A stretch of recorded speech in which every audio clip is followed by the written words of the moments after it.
बिस्मिल्लाहिर्रहमानिर्रहीम। अस्सलाम वालेकुम viewers, I hope so you all will be happy and healthy. आज हम अपने व्यूअर्स के लिए खिचड़ी की रेसिपी लेकर आए हैं जो हर घर में लाजमी बनती है, लेकिन हमारे घर में बिल्कुल ही डिफरेंट अंदाज में बनती है। तो मैं आपके साथ इसकी रेसिपी शेयर करूँगी, इसके लिए आपने वीडियो को अंत तक वॉच करना है और हमारे चैनल को लाजमी सब्सक्राइब करना है। इसके लिए मैंने जो है वो एक छोटी साइज़ का मैंने टमाटर लिया है, थोड़ा सा मैंने धनिया लिया है और साथ मैंने एक दो जो है वो छोटी मिर्चें ली हैं।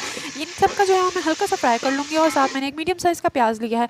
आप सब जो इसको सिर्फ नमक के साथ बनाते होंगे, लेकिन मैंने इसको जो है वो डिफरेंट चीज़ों के साथ इसको तैयार करना है। तो आप देखिएगा इसका टेस्ट बहुत ज़बरदस्त आएगा। ये मैंने एक कप जो है वो साथ में जो मूँग की छिलके वाली दाल होती है जिसकी खिचड़ी बनती है, मैंने भिगो के रखा हुआ था 1 घंटे से, और वो मैं इसमें ऐड कर दूँगी। आपने इन सब चीज़ों को अच्छे से फ्राई कर लेना है। फ्राई करने के बाद आपने इनको थोड़ी देर के लिए दम पे रखेंगे हम, और उसके बाद हम इसमें चावल ऐड करेंगे। चावल भी जो है मैंने 2 ग्लास भिगो के रखे हुए थे और वो भी मैं इसमें ऐड कर दूँगी। तो पहले हम जो है वो खिचड़ी तैयार कर लेते हैं। मैंने जो दाल है उसमें थोड़ा पानी डाल के उसको मैंने अच्छे से पका लेना है, और जो सारे मैंने डाले इसमें मैंने 1 चम्मच नमक भी ऐड किया था। अगर आप 2 ग्लास बना रहे हैं तो आप 2 चम्मच ऐड करेंगे, अगर आप 1 ग्लास है तो आप 1 चम्मच ऐड करेंगे। तो आपने नमक जो है वो अपने ग्लास के हिसाब से ऐड करें। ये मैंने चावल भी डाल दिया था और हमारा पानी जो है खुश्क हो गया हुआ था, ये मैंने दम पे रख दिए हैं।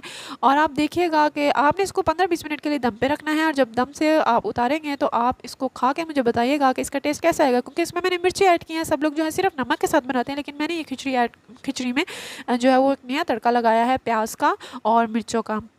आप देखिएगा इसका टेस्ट जो है बहुत ज़बरदस्त आएगा। ये हमारे मामू जो हैं, मेरे मामू जान, उनको बहुत ज़्यादा पसंद है, क्योंकि वो जो है वो खाली नमक वाली पसंद नहीं करते। इस तरह उनको आप किसी भी बीमार बंदे को भी अगर आप ऐसे देते हैं ना तो वो बहुत ही मज़े मज़े से खाएगा। ये डॉक्टर्स अक्सर तब रेकमेंड करते हैं ना जब कोई घर में बच्चा या बड़ा बीमार होता है। तो आप इस रेसिपी को लाजमी ट्राई कीजिएगा, इसको बनाइएगा और फिर हमें बताइएगा कि आपको इसका टेस्ट कैसा लगा। बहुत ही डिफरेंट किस्म का टेस्ट आएगा आपको। अपना फीडबैक लाजमी दीजिएगा। तो अब आप आपको मिलते हैं एक जो है वो नेक्स्ट वीडियो के साथ। तब तक के लिए अपना ख्याल रखिएगा, अपने आप को जो है वो हेल्दी रखें, हंसते रहें, मुस्कुराते रहें, खुश रहें, हमें अपनी दुआ में याद रखें। बहुत सारी दुआओं के साथ अल्लाह हाफिज़।